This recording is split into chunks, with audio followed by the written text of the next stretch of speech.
जय हिंद दोस्तों, कैसे हैं आप सभी प्यारे भक्तों को जय बद्री विशाल। दोस्तों, आज हम और आप बहुत ही अलौकिक और दिव्य पावन धाम चलेंगे, जिसके लिए कहा जाता है जो भी भक्त यहाँ पर सच्चे मन से दर्शन करने आता है वो जीवन मरण के बंधन से मुक्त होकर मोक्ष को प्राप्त होता है। जी हाँ दोस्तों, हम लोग बात कर रहे हैं धरती के वैकुंठ श्री बद्रीनाथ धाम की।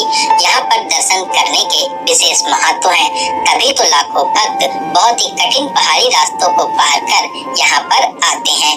तो आज हम और आप भी इसी अलौकिक धाम पर चलेंगे और ऋषिकेश से बद्रीनाथ धाम की संपूर्ण जानकारी जानेंगे। इस वीडियो में ऋषिकेश से बद्रीनाथ धाम तक जाने के कठिन और दुर्गम रास्तों के साथ साथ रास्ते में पड़ने वाले प्रमुख गांव और कस्बे कौन से हैं, बस, शेयरिंग टैक्सी और प्राइवेट टैक्सी का कितना किराया है, रास्ते में खाने पीने की कैसी व्यवस्था है, इस अलौकिक यात्रा के रास्ते में प्रमुख दर्शनीय स्थल कौन कौन से पड़ते हैं, रास्ते की कंडीशन कैसी है, इस पावन यात्रा को पूरा करने में आपको कितना समय लगेगा और वो हर एक बात और जानकारी एकदम सही तरीके से अपने अनुभव के साथ में साझा करेंगे, जिससे आप जब भी इस यात्रा को करें आपको एकदम भी परेशानी ना हो। तो चलिए फिर बद्री विशाल जी का नाम लेकर इस पावन यात्रा को शुरू करते हैं। दोस्तों, ऐसे तो ऋषिकेश से ही ये पावन यात्रा शुरू होती है।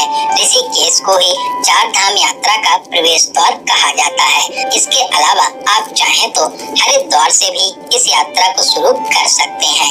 हरिद्वार रेलवे स्टेशन के पास से ही बद्रीनाथ के लिए बसेस मिल जाती हैं, जो सुबह 3 बजे से शुरू हो जाती हैं। बात करें ऋषिकेश की, तो आप अपने शहर से ट्रेन के माध्यम से योग नगरी ऋषिकेश रेलवे स्टेशन तक आने के बाद में ऑटो में 20 से 30 रुपए देकर ऋषिकेश के बस स्टैंड पर आ जाइए। यहाँ से भी सुबह 3 बजे से बसेस शुरू हो जाती हैं। आप इसकी बुकिंग एक दिन पहले या ऑन द स्पॉट भी करा सकते हैं, लेकिन एक दिन पहले बुकिंग कराना ज्यादा अच्छा रहता है, जिससे आपकी सीट कंफर्म हो जाए।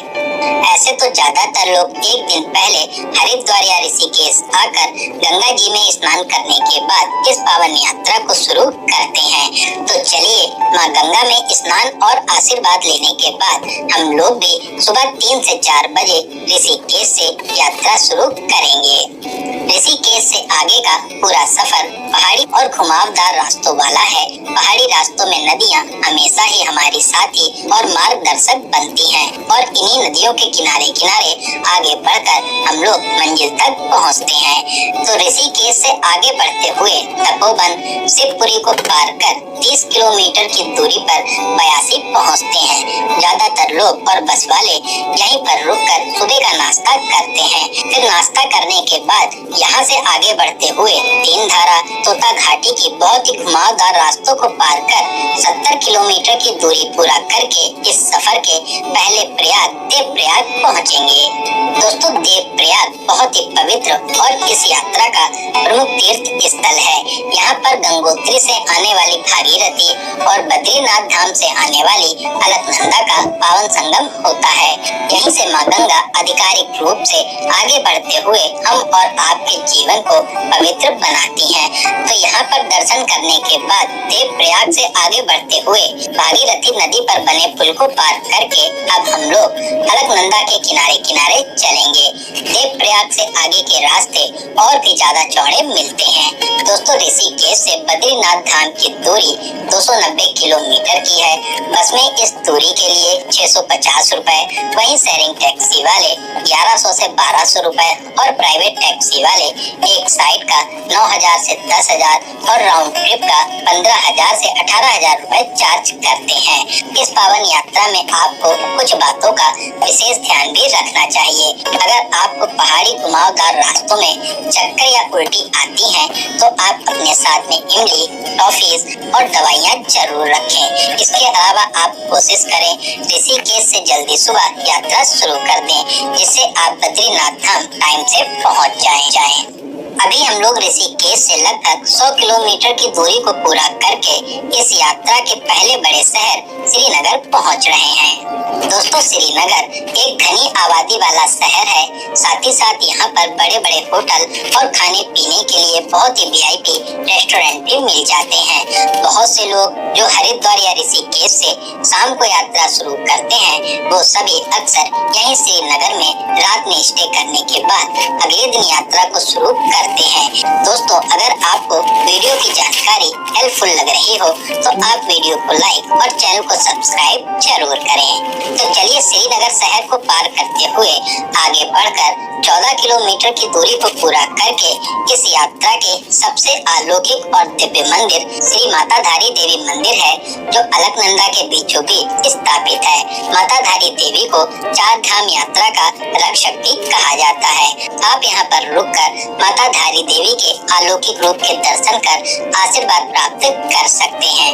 दोस्तों, धारी देवी से आगे रास्ते थोड़े से खराब मिलते हैं। बीच बीच में पहाड़ गिरने और निर्माण कार्य होने के चलते जाम भी लग जाता है, तो आप लोग यहाँ पर आराम से ही आगे बढ़िए। तो चलिए अब हम लोग इस यात्रा के सबसे बड़े शहर रुद्रप्रयाग पहुँच रहे हैं। रुद्रप्रयाग से लेफ्ट हैंड साइड वाला रास्ता केदारनाथ के लिए कट जाता है और राइट हैंड साइड वाला रास्ता ऊपर की ओर रुद्रप्रयाग शहर की ओर जाता है। दोस्तों, रुद्रप्रयाग उत्तराखंड के सबसे बड़े जिलों में से एक है। यहाँ पर केदारनाथ से आने वाली मंदाकिनी और बद्रीनाथ धाम से आने वाली अलकनंदा का पावन संगम होता है। ये संगम इस यात्रा का दूसरा पवित्र संगम है। अब हम लोग रुद्रप्रयाग शहर को पार करके आगे बढ़ेंगे। दोस्तों, रुद्रप्रयाग के आगे सफर और भी अद्भुत और रोमांचकारी हो जाता है। सड़क पहले से थोड़ी पतली मिलती है और गाड़ियाँ पहाड़ के एकदम नीचे से गुजरती हैं। ऋषिकेश से यहाँ तक पहुँचने में आपको लगभग 3 से 4 घंटे लग जाते हैं। तो अब हम लोग रास्ते में खाना पीना भी करेंगे। दोस्तों, रुद्रप्रयाग से 20 किलोमीटर आगे नगरासो पड़ता है। यहाँ पर खाने पीने की अच्छी फैसिलिटीज मिल जाती हैं। ज्यादातर बस और टैक्सी वाले यहीं पर रुकते हैं। तो यहाँ पर खाना पीना और शरीर को थोड़ा सा आराम देने के बाद आगे बढ़ते हुए गोचर श्रीकोट को पार कर इस यात्रा के तीसरे प्रयाग कर्णप्रयाग पहुँचेंगे। दोस्तों, कर्णप्रयाग भी इस यात्रा का प्रमुख कस्बा है। यहाँ पर आप अलकनंदा और पिंडर नदी, जिसे कर्णगंगा कहते हैं, उसका पवित्र संगम देखेंगे। मान्यताओं के अनुसार इस स्थान का नाम दानवीर कर्ण के नाम पर पड़ा है। कर्णप्रयाग में पुल को पार करके अब हम लोग आगे की ओर बढ़ते हैं। आगे आपको रास्ते अच्छे मिलेंगे, साथ ही कुछ किलोमीटर दूरी पर ही छोटे बड़े गाँव भी पड़ते हैं।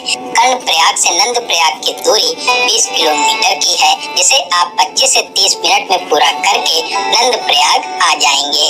दोस्तों, नंदप्रयाग एक छोटा सा पवित्र कस्बा है, जहाँ पर अलकनंदा और मंदाकिनी का पवित्र संगम होता है। दोस्तों, इस वीडियो में मैंने आपको जितने भी प्रमुख स्थानों की जानकारी बताई है, आप अगर अपनी खुद की कार या प्राइवेट टैक्सी से आते हैं तो आप यहाँ पर रुककर सभी में दर्शन कर सकेंगे।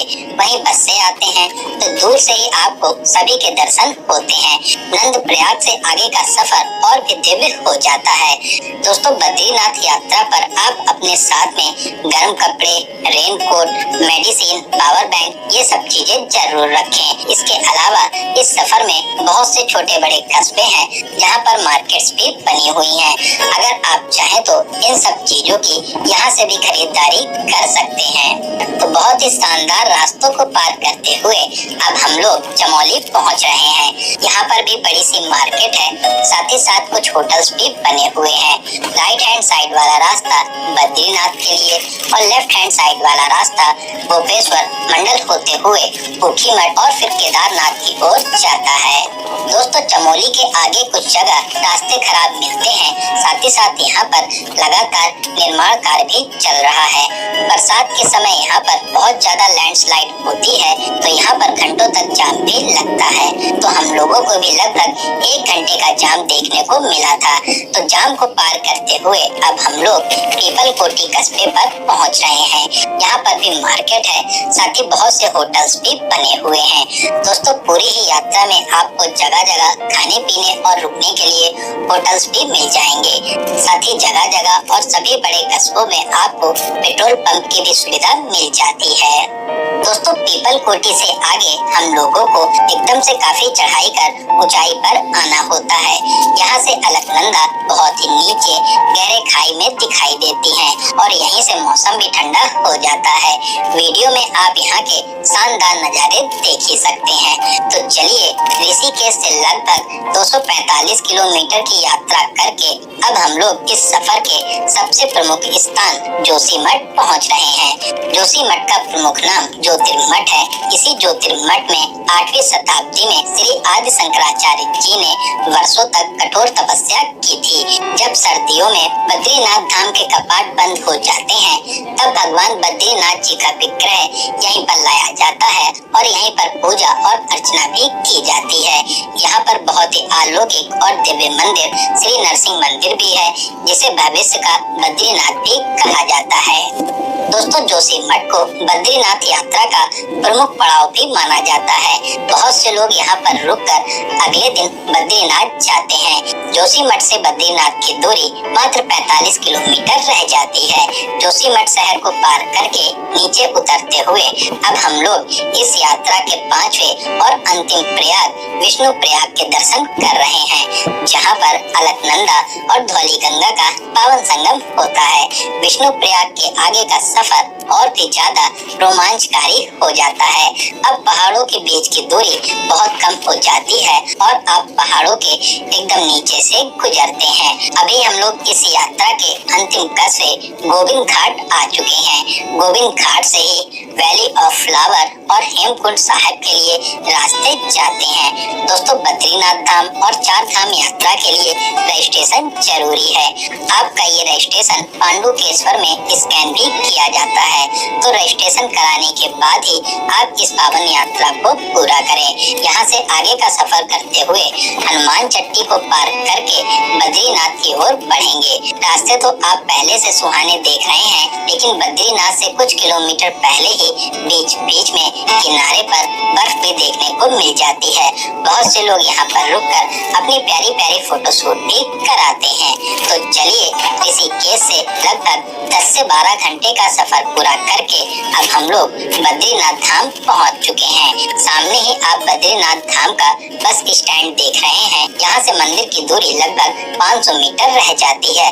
बस स्टैंड के आसपास आपको बहुत से होटल और धर्मशाला भी मिल जाते हैं।